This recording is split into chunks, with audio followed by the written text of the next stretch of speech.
All right, good afternoon, everybody, and welcome to our workshop we've entitled Intro to Grant Writing for Farmers. This is being hosted by Ohio Ecological Food and Farm Association. We call it OEFFA for short.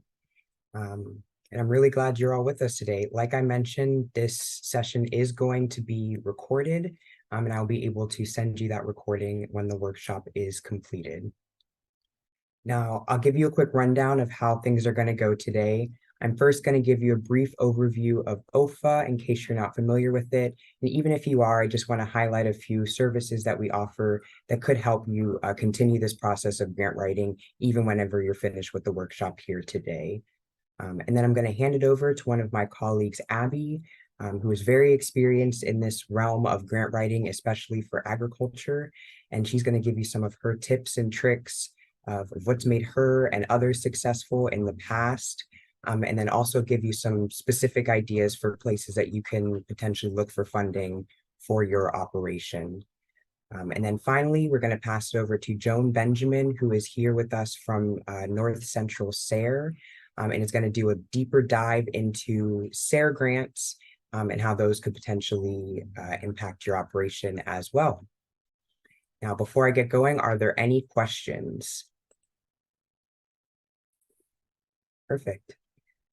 I will let you know I'll be monitoring the chat as we go, so feel free to put your questions in there as we have them. If time allows, we'll try to answer as we go, and if not, we will have dedicated time at the end for some question and answer. So please feel free to, again, to put your questions there. At the end, we'll have time too for people to unmute and ask their questions aloud if they prefer that. Okay, here we go. All right, so like I said, we are Ohio Ecological Food and Farm Association, or OEFFA. We call ourselves a Big Tent organization because we do a little bit of everything, but our three main branches are our organic certification. So we are an organic certifier for the region, not just Ohio. So we certify farms and other agricultural operations within a 12-state region. So we also help farmers transition to organic. So not only do we provide the actual National Organic Program certification, but we help people along their journey if that is something that they're looking to do. We also are engaged in agricultural and organic policy work. And I know policy can sound kind of daunting, kind of like to generalize it as advocacy work, really trying to make sure that the people who make decisions about how our agricultural program and policies look are being informed by the people that are impacted, which is you. And then finally, we have our education department, which I'm going to go into a little bit more detail here.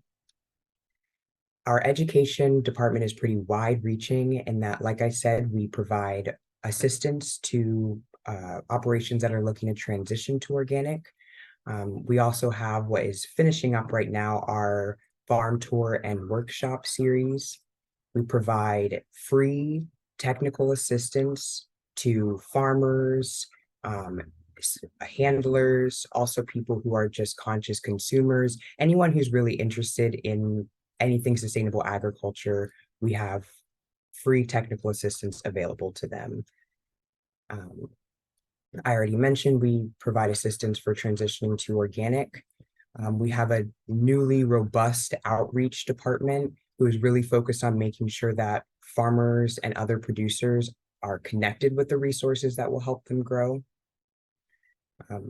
We are also involved with the Fair Farms and the Agricultural Justice Project, which focuses on fair pricing and fair labor for operations. So we want to make sure that employees on your operations are being paid fairly, but that you're also able to charge an appropriate price for your goods so that you're still making a profit.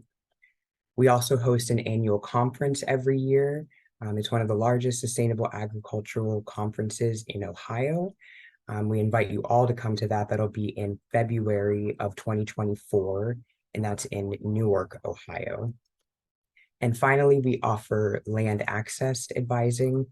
OEFFA recognizes that having access to land or scaling up and gaining more land is a huge challenge for farmers. So we try to make that process a little bit less daunting, a little bit more accessible, and either try to help people find new land or connect them with potentially transitioning landowners that might be able to transfer their land to you or a new farmer.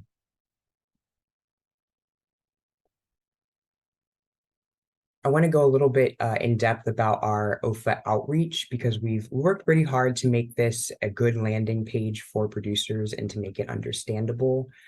The page, it's up here. It is called outreach.oeffa.org. And this is what it'll kind of look like whenever you get onto the page. This will have a lot of continuing education that can help propel you from this workshop, give you more information on up-to-date grants and loans that are available. Like I mentioned, the land access component.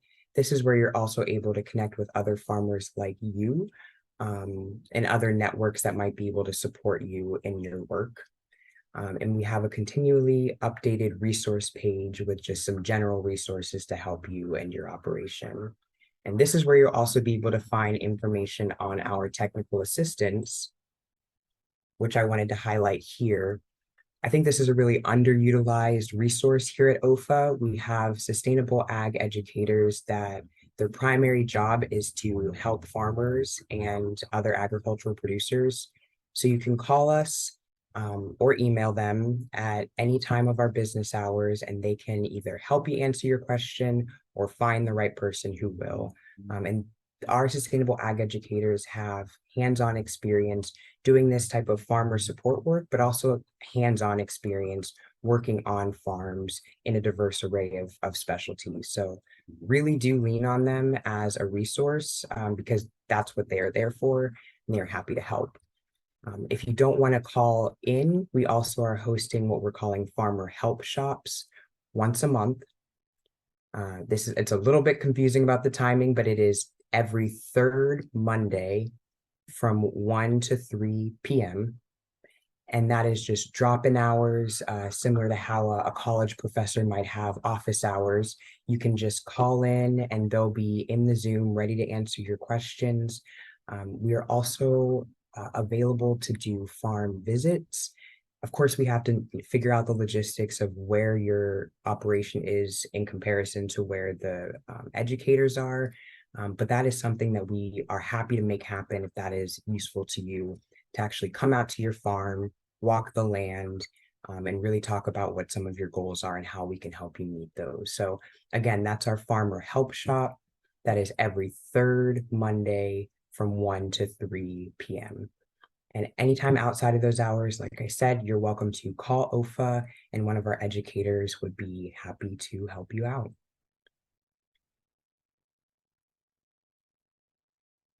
Okay, now is the time where I'm going to pass it on to Abby, and she is going to give you some of her tips and tricks, really the meat of some of this workshop to help you gain some more confidence in this, what I believe is a daunting grant writing process, to help it make it maybe some more bite-sized chunks that can really help you out. Without further ado, I'll pass it over to Abby. Thanks, August, and welcome, everyone. I am happy that you have taken the time today to invest in yourselves. I know there's probably a million other things that you could have done. So welcome, and hopefully we'll take away just one thing or two things or maybe 10 things to help you have success with grant writing. So in this next few minutes, we will talk about identifying funding sources. We'll talk about how to pull together specific materials. We will discuss a little bit about how to analyze different parts of the application. We will talk about some tips and tricks about readiness and how to write a compelling narrative to have a successful project. So as August said, my name is Abby Turner, and I am a goat farmer, a retired cheesemaker, and I now raise mushrooms, and I work for OEFFA. I'm doing fundraising, and I work as a USDA technical assistant for the Niche Meat Processors Assistance Network to help folks gain access to federal funding. So, so my role is to farm and raise money. And folks say, wow, those are so different. And actually, they're the exact same thing. because they all have a long timeline, a long horizon. If you plant the right seeds, then you will be able to harvest your crop. So I began my journey back in 2006 with a $400 scholarship from Farm Aid to attend a cheesemaking class. And that was the first grant that I wrote. And, I didn't even know where to start. So when August asked to give some tips and tricks, I said, okay, let's do this. So can I see a show of hands who has written a grant or had a successful proposal? Great. Okay. So we have some folks that have some training here or some skill, and that's a wonderful thing. So in my business over the years, there was many times that we wanted to grow or expand or try something new, but the business didn't have the cash flow to be able to do it, or we didn't really want to experiment, using very limited funds. As farmers, you understand it's, maybe some of you are flush, but many aren't. And it's nice to be able to have research or creative ideas funded by organizations that want to promote on-farm research or sustainable small food and farm businesses. So in writing your proposals, the grant proposal is a clearly written, direct document from your farm to whatever organization is putting out the call for funding, the funding agency. And it's your job or goal to persuade the reviewer at the agency to provide you with support or your farm with support because you have an important plan or you have a great idea, and the funding given to your farm, your food or farm-based business at this venture will actually make a difference. People want to make meaningful investments in food and farm businesses, and they want to award funding to organizations that have a great plan and that they see are capable of executing that program. So backing way up and looking at grant writing or applying for federal funding or even state funding or even local community funding, you have to step back and read very carefully what the grant is all about and do a little bit of digging to find out who the funder is. Yeah, you can go ahead, August. Sure. So when you're doing your planning for your first grant proposal, you have to kind of analyze who is the audience. What is the funder? And if you haven't done this before, the first one is the hardest, and it's very helpful to dig in and do research on the organization that is actually giving out the funding. So, try to put yourself in the agency's shoes. What are they where are they looking to give their money? And they'll often say that on the website, or it'll say it in the eligibility or the general parameters, the funding parameters for that particular funding opportunity. So they'll say, we're interested in funding hoop houses, or we're interested in funding small business, or we're interested in funding youth education projects in the inner city. So make sure that the grant that you're applying for and your idea are a good fit. It doesn't make any sense to apply for something that the funder doesn't fund, or that might not be the best fit for your farm or for the funder. I say this because these grants are so competitive that if it's not the right fit, you probably won't get funding. Now, do you get no's when you submit your grant applications? Absolutely. Every no you get is one step closer to the next yes. So with grant writing, it's a numbers game, and you just need to keep applying. So, so what's next? We're going to tell our story. So that's a very important part of establishing our credibility as to presenting our food or farm-based business as knowledgeable, forward-thinking. You want to share past successes if you've had prior grants.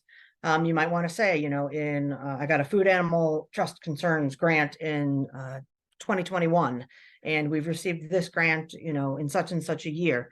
That's always good to include for the funders because people like to see that other people have given to them. It makes it a little bit more of a safer bet. So establish your credibility and share the knowledge that you have about the particular thing that you're asking for money for. Now, some of it, if you're looking for a research grant, you may not know the answer to that question, but share professional experience or prior successes that you've had. You also want to include any partnerships that you may have had that would show that you've worked well with other folks and complementary organizations, other farmers, to accomplish a goal, whether it be on a research project or on a shared piece of equipment. So the next step is to tell your story. Your story is your own, it's unique, and you want to make sure that you are tooting your own horn and sharing your successes so that the funder knows that an investment in your food or farm-based business will be something that will benefit your farm, but then the other people that will learn from the activities that you did. Okay, let's go to the next slide. So, tips and tricks for funding success. Well, the first thing that is the most important thing is knowing the grant application, knowing whether or not you're eligible, and then answering all of the questions on the application. The applications can vary from small and simple. You might just have to write a few paragraphs to some of the federal grant opportunities, which are often very challenging. A VAPG project that I'm under right now, my grant application was 180 pages. So they can vary from a one-pager to these big monsters. But getting started is the most important point. So I try to set a goal of writing one grant a month, and that's not the biggies, but there's many funding opportunities out there, and I don't get them all. I don't get many of them, but you miss 100% of the shots you don't take. So set a goal. If you haven't ever written a grant, then set the goal of saying that in 2023, I'm going to write a grant, and set whatever goal is right for you, but try to make it part of your farm business plan to write for grants. So let's say that a grant opportunity comes up and it is something that looks interesting to you, and you say, well, usually the funders will put on their website prior recipients of the grant. And I've really found that people are very nice and very helpful if you call them or send them an email or go visit the farm and say, hey, how did this grant go? What worked? What didn't? And what was your experience from this particular grant? Talking to past recipients can tell you a lot. It can also tell you whether or not it's something that you want to move forward with before you submit the grant. The next bullet point on the slide is getting your numbers in order. And by this, I mean always have financial readiness. So if your receipts are in a shoebox, and if you only do your books once a year, that might not work for certain funders. But using QuickBooks or even just a simple spreadsheet and keeping your numbers up to date makes it just a little bit easier to be able to apply for funding, because many will request your books. Okay, not necessarily your last audited financial statement, but they might want to see, in some cases, they might want to see your tax return from the prior year. On the same vein of this is always have your bio updated. If you have something, a new line extension, say that you're going to put up a new hoop house, or you're going to do cut flowers, or you're going to start doing charcuterie, then that all that information should be part of your farm bio, and you should have that readily available. so you don't have to rewrite it every time. This also goes for any media clippings that you might have. Has the local newspaper written something about you, or did NPR come out to your farm and do a little piece? Those are really good things to always have at the ready, because it makes submitting that application that much more easy. The last bullet point is plan for many dedicated hours of writing and reporting. I always like to think of this as, well, I'm walking down the street. Is someone just going to give me $1,000? No, I need to work for it. So I just think about, well, if say that the grant is $1,000 and it takes me 5 hours to submit it, well, that's a pretty good, hourly rate. And it is well worth my time to be able to fill out that application in exchange for a grant being something that you don't need to repay. You just need to be able to do the reporting that will be required for your funded project. Okay, next slide, please. So a lot of these items that I've suggested might be the specialty of someone else on your team. Say that your partner does the marketing for you, or that you have a bookkeeper. That's great. Just make sure that if there's a particular area where you might not be the strongest, go ahead and hire out for that. I've had a marketing person on our team for over 10 years now that helps me write some of these applications, and supports with social media or putting together an ad for a program guide. Hire out where you're weak, and it'll make you have a better application. In regards to the application, I mentioned earlier, read the application very carefully. And I just pull out a highlighter and print it out, pull out a highlighter, write notes in the margin. And the program officers, if there's something you don't understand, the program officers are often happy to answer any questions regarding something on the application. Don't be afraid to reach out. They have the money, they want to give you the money, and they want you to understand the parameters of the application. So if you have questions about the application, reach out to the agency or the funding mechanism, or the funding partner, and answer questions. Don't leave the question blank on the application. If you don't understand it, try to find out what the question means, but make sure that you answer all questions so that you get the points. Okay, let's go to the next slide, please. So I mentioned the points system. So many of the funders will tell you how many points particular questions are worth. And this is something that's very important to pay attention to, because you don't want to waste all your time, not waste, but you don't want to invest all your time on a part of the application that may be only 5% of the total funding. In some of the federal opportunities, you can look at, I was looking at one yesterday, technical merit was 20 points or 20%. Financial viability was 20 points or 20%. Well, those two questions are 40% of the application. So obviously I'm going to spend a lot of time to focus on those questions. Some applications won't tell you how many points each question are worth. Just make sure that you answer all the questions to the best of your ability. If you're looking to apply for federal grants, you'll need to sign up for something called SAM, which is the System Award Management. And then you'll also need to register on grants.gov with the number you get from SAM, which is called the UEI. And then you'll need to link the two accounts. If you choose to go that route and you want me to review that, you can call me and we can walk through it together. It can be confusing the first time, but you only need to do it once.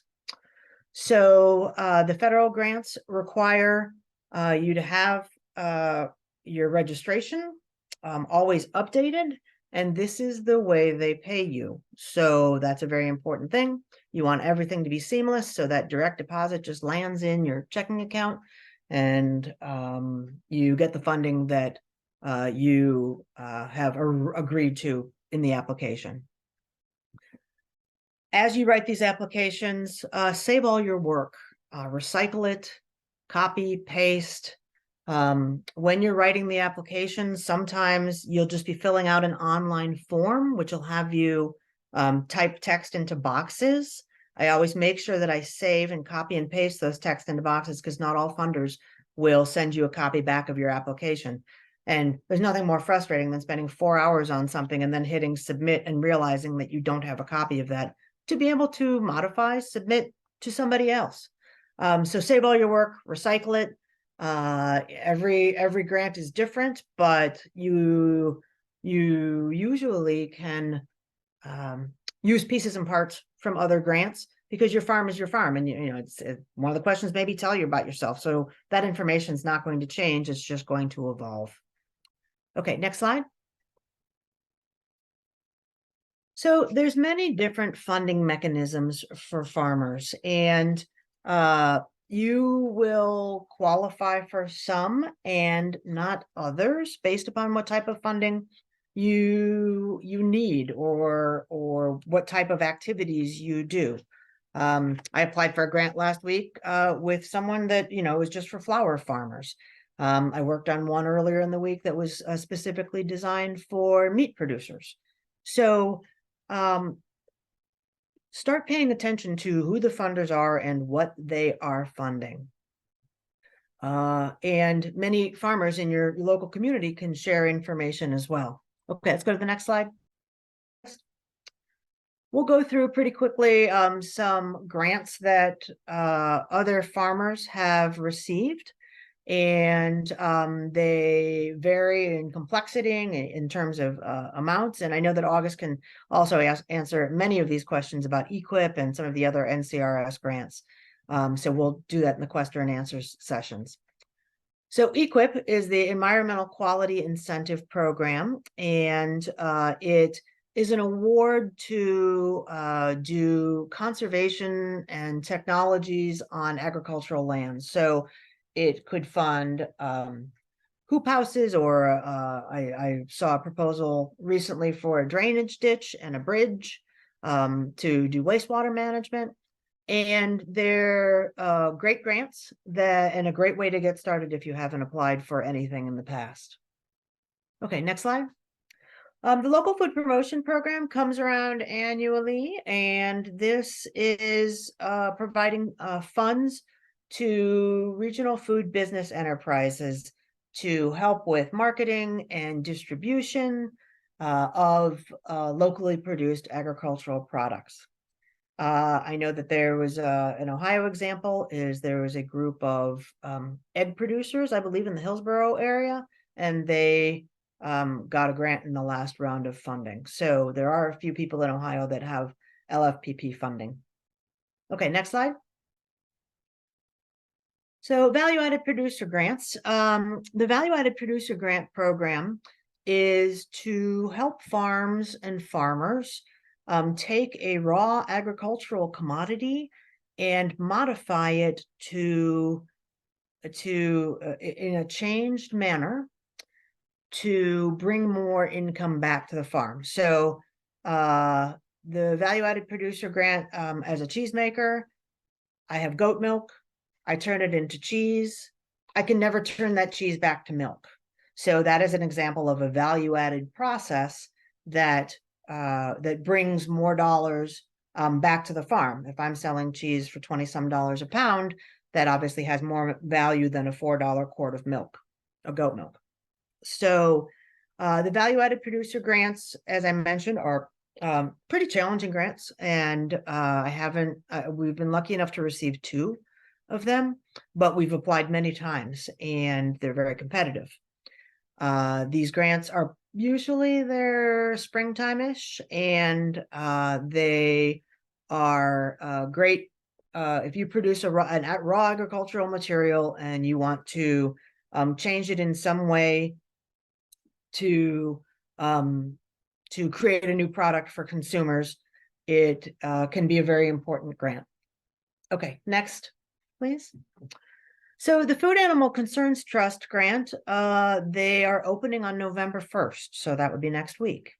And they're highly competitive, but they fund They fund objectives to increase humane farming and providing wider access to healthy, humanely produced foods.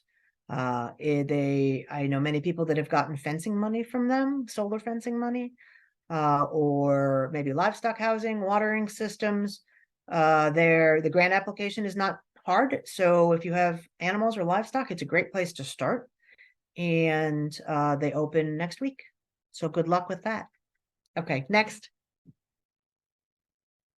So farm credit is it's more loans than grants, and it services farms to provide capital for agricultural businesses.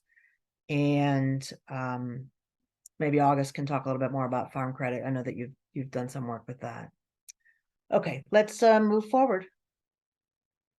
Okay, so, and finally, but not last but not least, is SARE, Sustainable Agriculture Research and Education. Our farm and businesses have been lucky enough to have multiple SARE grants.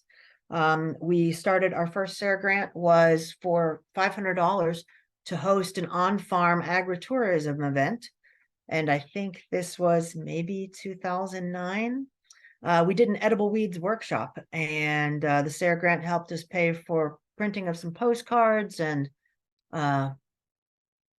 maybe a speaker fee. I don't remember exactly, but it was a wonderful way for us to put our toe in the water for agritourism, as it helped offset some of the expenses of an on-farm event.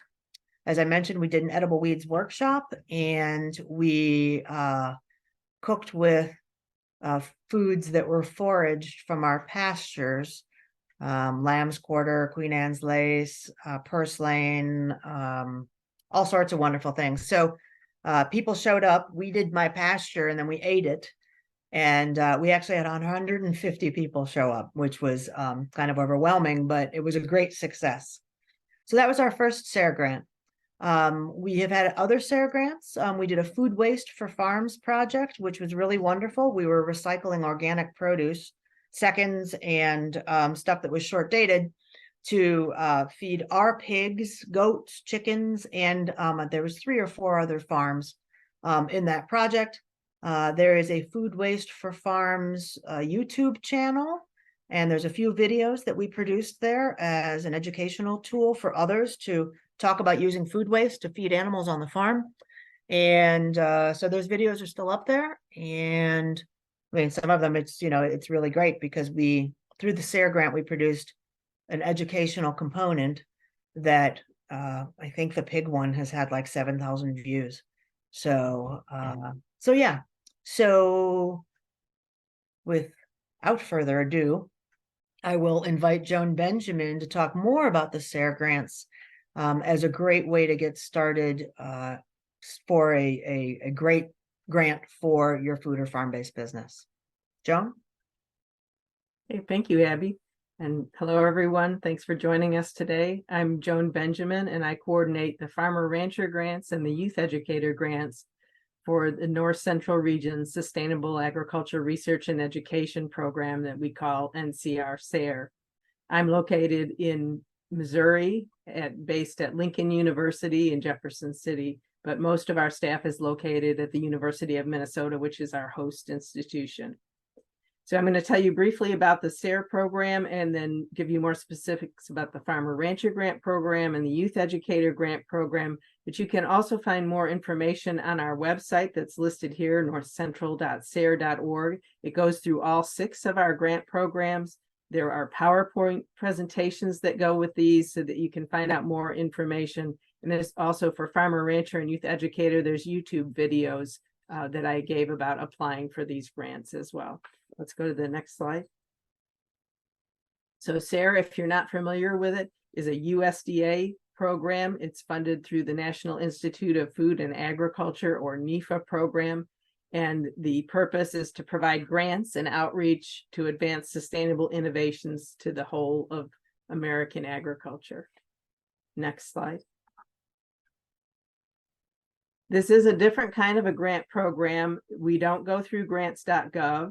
if you've never applied for a grant before, SARE grants are good ones to start with, especially the Farmer Rancher and Youth Educator grants. This program is run by 4 different regions, and in Ohio, you're in the North Central region. Our region is made up of 12 states, and each region is guided by a volunteer administrative council that decides which grants to offer and sets priorities for their region. So what they do is they actually decide which types of grant programs they're going to offer, and then they actually make the funding decisions on which grants to fund. The review teams and the administrative council for North Central Region SARE include farmers and ranchers, educators, researchers, personnel from state and federal agencies, and business people.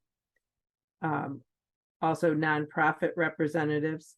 And the review committees are also made up of a variety of people. So for instance, for the Farmer Rancher grants, the reviewers are 30 farmers and ranchers from all 12 states in the North Central region. So that's something you want to remember when you're writing your grant. That's your audience. Because they come from all 12 states in the region, they may not be familiar with your topic, or certainly not as much as you are. So one thing we tell people, don't use acronyms, or if you use them, be sure to spell them out so everybody can understand what you're talking about. If there is an idea that you have, it may be extremely familiar to you, but if you don't explain it clearly, then the reviewers are not going to be able to understand why it's so important, and you won't have as good a chance at being funded. So you want to be clear and spell out exactly what you're doing. And a good thing we often tell people is, once you've written your proposal, is show it to someone who's completely unfamiliar with it. And the questions that they have might be questions that reviewers have as well. The farmers and ranchers are interested in practical proposals and accurate budgets. So if you're trying to come up with your budget, use accurate figures. Go to websites and look up the costs, or make phone calls, but use accurate current costs, and don't just make something up. All right, for the youth educator grant proposals, they're reviewed by a team of youth educators and members of the North Central Region SARE Administrative Council who have a special interest in youth education. And at SARE, we have a strong commitment to diversity. And so proposals that involve farmers, ranchers, or youth from historically underserved populations are encouraged. Let's go to the next slide. One of the things that I wanted to tell you about is SARE Outreach. This is our national outreach arm. They produce lots of materials that are available for free online, or if you want to buy some of the books, there is a cost for those, but you could also download it for free, or parts of it, if you were interested in it. But what they do is they take the information that's produced through the grants in all 4 regions and then turn that into books and bulletins on topics like cover crops and building soil health, or managing rangeland, or water resources. They also produce YouTube videos and have topic rooms on specific topics like high tunnels or small ruminants. So please check out those materials. They also, their website is www.sare.org. And like I said, most of those resources are free, and bulletins you can order for free as well. When you go to the national website, you'll also see that you can search our reporting database. And we encourage you to do this because what the reviewers like to see is that you're building on previous work, not recreating the wheel. So look up what projects have already been done on your topic and see how you can explain that to the reviewers, how you're building on the work that's already been done. And don't just limit it to the SARE grants that have been awarded on that topic. Look wider than that and see other work that's been done, so you can show how you're building on the previous work that's already out there. If you have any trouble searching our database, contact us. We're very familiar with the reports that are in there, and all of the projects that are funded have to turn in a report, a progress report and final report. So there's a lot of information in there from all 4 regions. And when you go in, you can narrow it to specific topics, your specific state, and get a lot of information that'll be helpful as you create your grant proposal. All right, let's go to the next slide. So this is the basis of the SARE grants. They really are all about sustainable agriculture, and the 3 parts of sustainable agriculture, which are that it's ecologically sound, economically viable, and socially responsible. So in your grant proposal, there'll be questions about this, and you'll want to explain how your grant is contributing to sustainable agriculture. And even if your proposal is just covering one aspect of this, that's fine, but you can focus mostly on that, but also look into the other 2 pieces and be sure to address those 2 pieces as well. Okay, let's go to the next slide. All of our grant programs have to involve farmers in some way. And so that's a huge piece of what we're doing. The farmer rancher grants are intended to be written by farmers and ranchers. And this really even makes a youth educator grant more successful if you can include farmers and ranchers in it who are working with sustainable agriculture.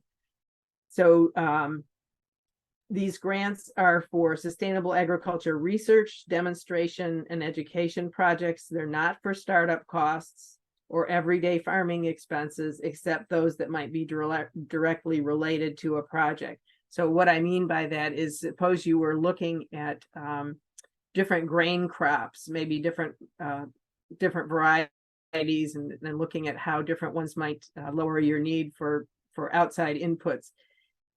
If you're planting these, you just want to charge for the seed that is part of the project. So if beyond the project, you're going to plant another 5-10 acres, you can't include that in your budget. Just the project acres are what you should include in your budget. All right, on to the next slide. And here I'll give you some specifics about the Farmer Rancher Grant Program. These are grants that are directly to fund farmers and ranchers who are trying to solve a problem on the farm or ranch using sustainable agriculture practices. And then we ask you to share that information with other farmers and ranchers so they can learn from it too. There's 2 options. You can request up to $15,000 as an individual farmer or up to $30,000 for a team project. And it has to involve 2 or more farmers or ranchers from separate operations. For this program, the way we define a farmer or rancher is someone who raises crops or livestock, especially as a business. And that's different than you'll find in other grant programs. This is just a basic dictionary definition, so we could make it as broad as possible. You don't have to own land. You don't have to have a certain income level. It's just someone who raises crops or livestock, especially as a business, and that will qualify you to apply for this farmer rancher grant. You do need to operate a farm or ranch in the North Central region to apply for this. You can be just starting to transition to a sustainable operation, or maybe you're already using sustainable practices and you want to make some more changes. But the purpose of these grants is to help reduce the risk of trying out new ideas. These grants do not require matching funds. So we fund about 40 projects a year. We get typically maybe 111, 112, 100, up to 120 proposals a year. So those aren't bad odds, especially for a first grant. I coordinate this program, so if you have questions about it, feel free to contact me and I can go over with the specifics with you. But what these are for is anything that might be a problem on your farm or ranch that you are looking to solve through sustainable agriculture practices. And so, this could be working on production issues, it could be marketing issues, it could be demonstration education where you have an idea that isn't widely used in your area that you want to get out to other people. So maybe looking at new technologies or modifying equipment. So this would be, these are all things that you could do. Looking at different feed sources for livestock. It just, it's pretty well wide open to anything that farmers might be dealing with. Okay, these grants are due, the proposals are due by 4 p.m. Central Time on December 7th of 2023. So you have to get them in by that time if you want your proposal to be reviewed. They'll be reviewed between that date and the end of January meeting in 2024 when the Administrative Council meets. And that's when the funding decisions are made. The notifications will go out by mid-February, but you could hear back earlier than that. All right, let's go on to the next slide and youth educator grants. These are grants for educators to teach young people and their families about sustainable agriculture practices, and also so that they can help young people see sustainable agriculture as a career option. They're small grants of up to $6,000. We define a youth educator as anyone who teaches sustainable agriculture to youth. So it can be a farmer, it can be a homeschooler, it can be a more formal educator, like a vocational ag teacher. So it's pretty well wide open to anybody who teaches young people about sustainable agriculture. We fund about 15 of these a year, so it's essential that you spell out the sustainable agriculture practices that you're going to be teaching. People often say, I'm going to teach sustainable agriculture, and that doesn't tell the reviewers if you know what sustainable agriculture is or what practices the young people are going to learn about. So that would not be a successful grant if you just say you're going to teach sustainable ag. Really spell it out. Are you working with cover crops? Are you looking at crop rotation? Are you looking at soil health? What exact practices are the young people going to learn? The deadline for the youth educator grant proposals is 4 p.m. Central Time on November 9th, 2023. To get more information about these grants, when you go to our website, you'll see that there's a call for proposals. And all the call for proposals is the instructions and the application that you'll see in our online review system when you go into it. So be sure to look that over very carefully. Just as Abby mentioned, you want to make sure it's a good fit for you. Don't try to shoehorn something in, because that typically won't be successful. They are competitive grants. With the youth educator grant decisions will also be made at the meeting of the Administrative Council. That's the end of January 2024, and so notifications will go out by at least mid-February. Next slide, please. Right, if you need help or want more information, you can always contact me, but you can also go to our website, northcentral.sare.org, and on the right-hand side of our webpage, our homepage, where you see the arrow, it says SARE in your state. When you click on it, it opens the box that you see here, and you can click on your state, Ohio, and see who your coordinators are. And feel free to contact them. They're glad to work with you. And also they sometimes put on grant writing workshops that you can participate in. Okay, next slide, please. Another source of free grant writing help for you is the Grants Advising Program of the Michael Fields Agricultural Institute. And SARE provides some funding. So if you're a farmer or a youth educator, you can apply to this program for free, and they will help you. The grant advisor is Ren Almitra, and you can see her email and phone number here. Feel free to contact her. And she can not only help you with SARE grants, but she can help you look at other grant programs, loan and cost share programs that from state, federal, and private sources. So a really great source of information for you. And she can actually, look over the materials that you're preparing. She can't write it for you, but she can give you some editing advice. And the last slide, please. So good luck with writing your grant proposal. Here's my contact information. And you're welcome to contact me if you have any questions about the grants. If you have any difficulties using our online application system, be sure to contact us. We're glad to help, and that is why we're here. So that's it for North Central SARE. Thank you again, Abby and Joan, for those wonderful and very informative presentations on grant writing.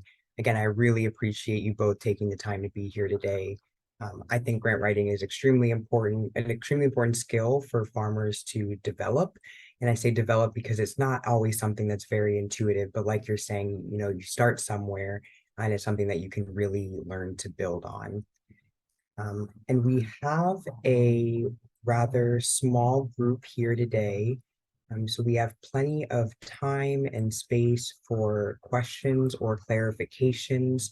We're also able to go back to any slides if there is something that you all wanted to see again.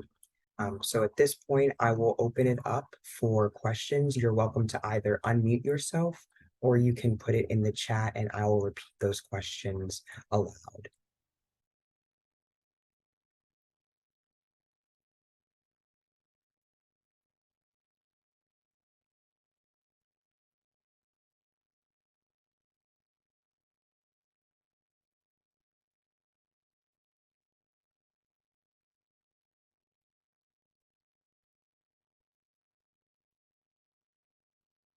I will say one other tip that I wanted to throw in there that was coming up for me while they were presenting.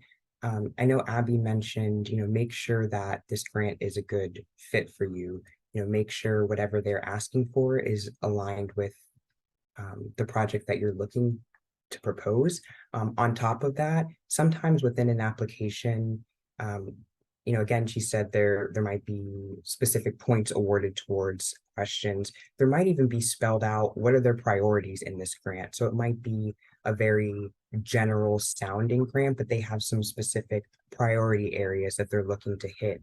And this has happened for me before too, where, the entire grant sounded like a good fit for me, but some of the priority areas that they were looking for weren't a good fit. You could still put in the application, but it's just kind of almost a nod saying you might not get that specific grant if your project isn't in line with what their priorities are at the moment. And the priorities could be topics related, or they could be regional related. So some grants are prioritizing people in certain states or regions. So make sure you're looking out for that too, because it could be deceiving that a grant is worth it for you, but it might actually not be applicable. August, Judith wrote a question in the chat. So SAM is required for federal grants, even if you are a for-profit farm, just for clarification. Mm-hmm. Yes, if you're applying for the federal grants, you do need to have registered through the System Award Management. You will get a UEI, Unique Identification Number. I think that's what it is. And then you'll need to register on grants.gov in order to have your monies paid. That's just for the federal. Other funders will just cut you a check and drop it in the mail. One thing that I didn't mention is when you're composing your budget for these grants, Joan mentioned, make sure that, the numbers are accurate. Make sure that you're covering what you need to cover. And make sure that the pricing's right, it's updated. We've seen through COVID and the supply chain disruptions, we've seen things just go through the roof in terms of pricing. So I work with some farmers right now that, they wrote the grants a while ago and now things are costing 40% more. So just make sure that you have a little bit of a buffer zone, but get as close to accurate pricing as you possibly can. One thing to mention also for many of these grants, they are reimbursement grants. So you need to put the money out, pay for it, write the check, and then provide proof of that to the funder, who will then reimburse you for those expenses as agreed upon in your grant agreement. And I'll mention for North Central Region, SARE is an exception. We don't use the grants.gov and we don't require matching funds. For a farmer rancher grant, if you're awarded at the start of the project, you get 50% of the funds. When you complete the progress report after the first year, and that's approved as well as your budget is approved, then you get 35% more of the funds. And then at the end of the project, when we receive and approve the final report and final budget, you get the final 15%. So you do have some funds to work with. With the youth educator grant, because they're such small grants, you get 75% of the funds up front and the final 25% when you turn in and have your final report approved. So that's another good thing to look at with the grants. How are you being paid and when? So you know if you're going to have the money you need to work with. For the farmer, rancher, and youth educator grants, also look at the timeline. So for those two grant programs for SARE, you have 23 months to complete your project. It can be a one-year project if that's all you need, but you have up to 23 months. So think about that and how you're going to set up your timeline so you get everything done on time. These grants always take more time than you think. So if you're putting in your own labor, be sure to really look at how much labor this is going to take, because people will, when they're trying to measure their results, they'll say, well, I'm going to photograph every day and I'm going to journal about this and I'm going to, or blog about this and I'm going to do videos. And then the growing season hits and you don't have the time. So be sure that you really look at what you have time to do and how you can do it.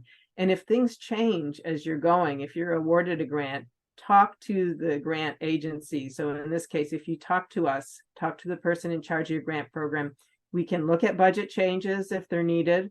We can look at changes to your grant. If, you know, if there's a severe drought and something happens, we can look at an extension for you. So always, you know, stay in communication and communicate. And if things don't work out, that's okay. So with the SARE grants, what we want you to do is learn something and share that with other people.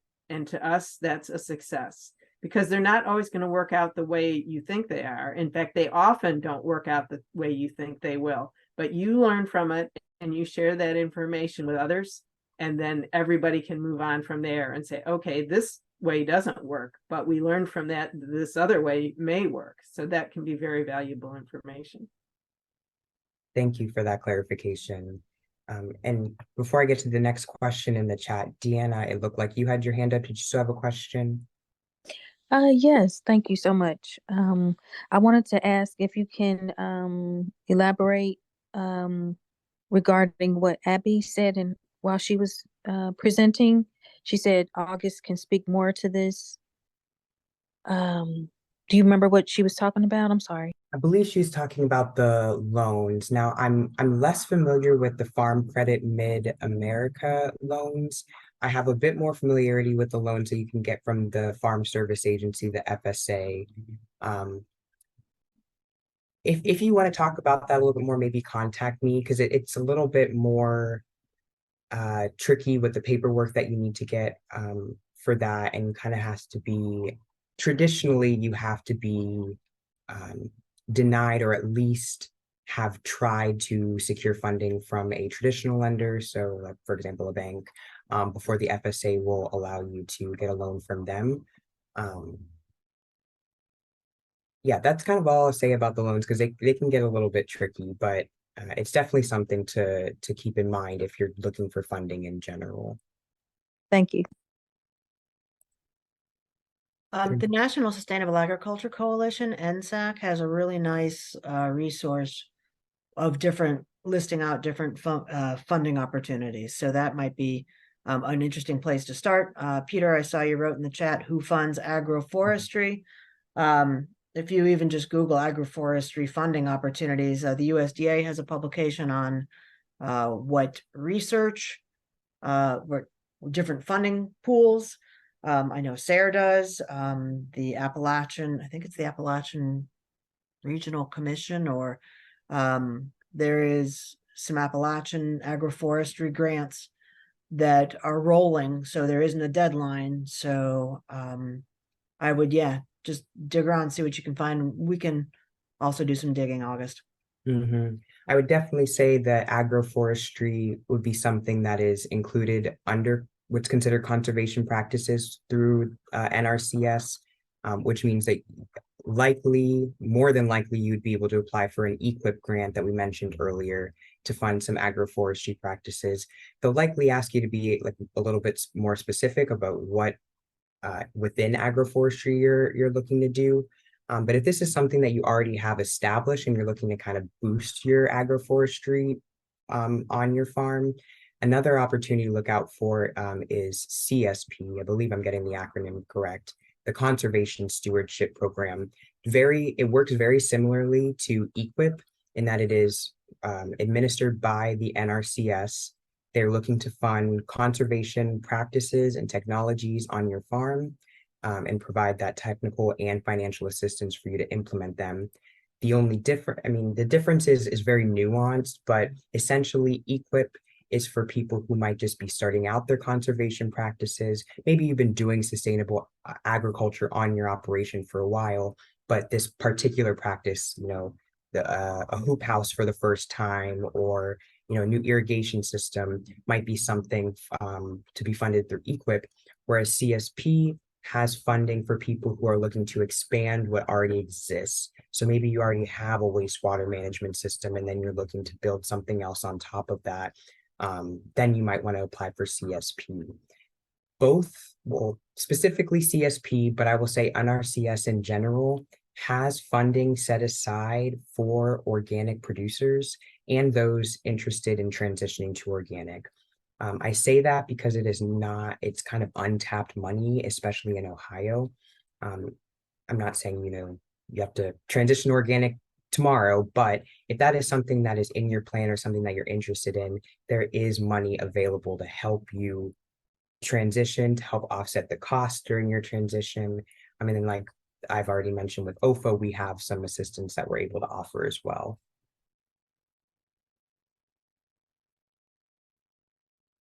And SARE definitely has funded agroforestry projects. So depending on the project, that could be a fit for the SARE program as well. Great. Thanks very much. I'll look at those resources. Thank you for asking. Yep. Does anybody have any other questions while we have everybody here? Obviously, I'll put up our contact information again for people to be able to reach out afterwards. But again, I want to give some space if anyone wants to ask any more questions while we have the experts online. I was curious about the certifications you mentioned early on in the presentation. Yeah, are you interested specifically in the organic certification or different types of certifications in general? In general, please. I'll speak to what I can, and Abby or Joan, if you'd like to add in, you're welcome to. The one I mentioned two specifically. So one would be the organic certification. That is sanctioned by the National Organic Program. That's under the USDA. So this is a federally regulated label. And OEFFA, the Ohio Ecological Food and Farm Association, we are an affiliate with the NOP. So we are able to administer that organic certification. So I like to propose this to people as like, yes, you are working with the USDA to become certified, but you're using like us as a middleman. So maybe some of those preconceived notions or frustrations you might have with working with people at the federal level is that we're kind of breaking that barrier down by giving you this one-on-one assistance and working with someone who's closer to you than just working with someone who's coming out of DC. Like I said, the organic certification is federally regulated. It's administered locally. It involves, I don't want to say a lot of paperwork because I don't want to scare people, but it involves apt record keeping. For at least for OEFFA, we have a annual fee, so you only have to pay one time, and that includes us reviewing your paperwork and also an annual inspection, and that allows you to put the certified organic label on all of your packaging and saying that it is certified through OEFFA. That's one of the certifications, like I said, federally regulated. That's kind of the most well-known label in the ag industry. The other one that I mentioned was the Agricultural Justice Project, which I'm not sure if I mentioned the certification in this part, but the Ag Justice Project has a certification called the Food Justice Certification. And so where the organic label certifies that you are using these ecological practices for your crops and animals or through your production process, the food justice certification makes sure that the social side of it is also sound. So that's, you know, having an agreement with your employees, having a good employee handbook, making sure that your prices are fair, but that your wages are also fair. Um, this is a label that complements the organic label in that it's saying, you know, the people on our farm are being treated as well as the plants and animals. And that is also something that OEFFA administers. It is through a national program, but you know, you can work with us if that is something that you are interested in. The food justice certification is currently subsidized for all farmers. So if this is something that you're interested in, it is free. It is just something that you have to work through to get. Thank you.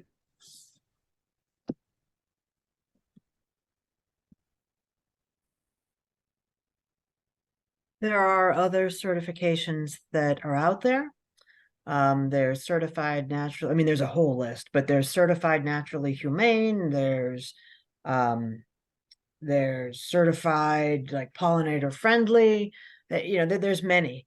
There is a group called, I think it's called Where Food Comes From, and they are an aggregate certifier. So they have the whole menu of different certifications that you can get based upon what your farm structure is, your business structure, or your areas of focus.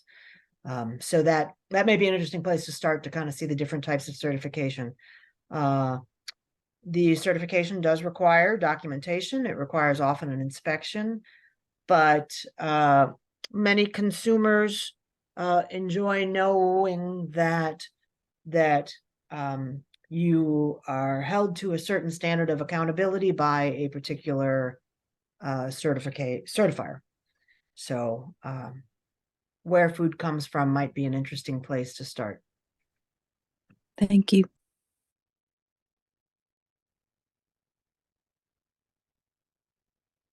I'm going to go ahead and put up our contact information slides one more time to give you a chance to write it down. I'll have Joan's up first, and then I'll click to the next slide that has my information and Abby's. Give me 1 second to share that again.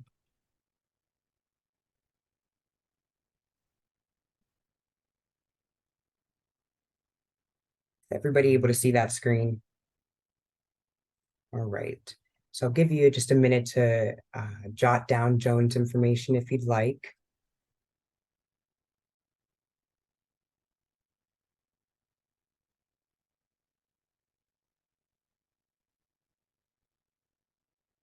And also be sure to note that website, the northcentral.sair.org, because that'll have a lot of follow-up information that you can refer back to.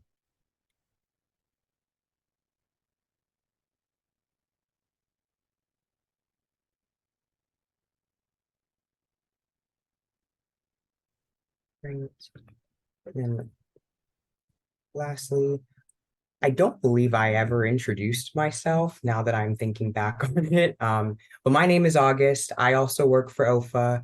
My title is lengthy. I'm the Farm Resource Access Specialist. That basically means my job is to help farmers get connected with resources.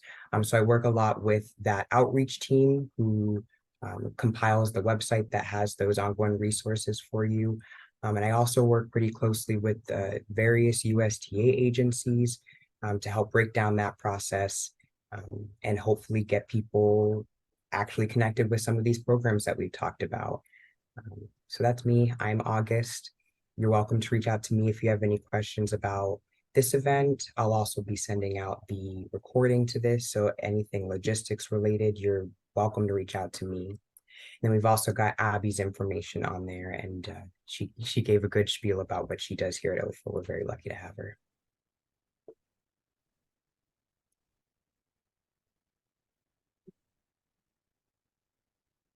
Hi. I'm so sorry. I was taking notes and uh, would you mind repeating, I believe the overarching is Where Food Comes From. Is that where you would have the certified pollinator friendly?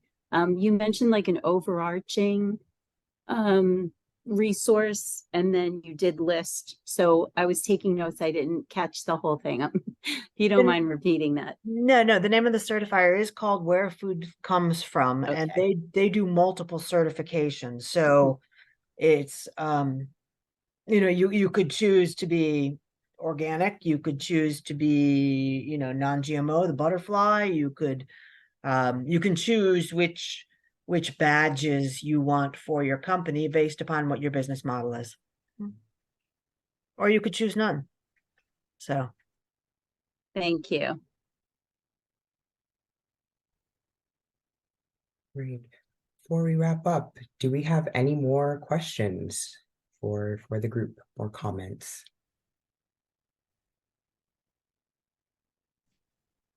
Thank you again for this great presentation. I really appreciate you. Yeah, thank you all for coming and spending some of your Saturday afternoon with us. I really hope you did get something out of this presentation. This is meant to be beneficial to you. So if there's anything that is still unclear, again, please do not hesitate to reach out to us.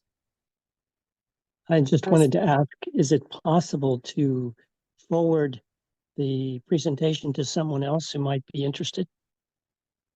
Yeah, we can, why don't we talk about that afterwards? I'll reach out to you and we can figure out how Okay. to best send that information out to them. Okay, that'd be great. Thanks. I know some people weren't able to make it today too, so yeah, we'll definitely make that happen. Okay, great. Thanks. I just want to wish everyone good luck and go do it. And remember that you miss 100% of the shots you don't take. So go for it. Yeah, you guys got this. Thank you so much. It was really informative. I appreciate all those great nuggets of experience and information and wisdom. So thank you. And thank you, Joan and Abby, again for coming and giving us all of your knowledge. I really do appreciate that. Good luck to everybody. Thanks. I hope you all have a good rest of your day.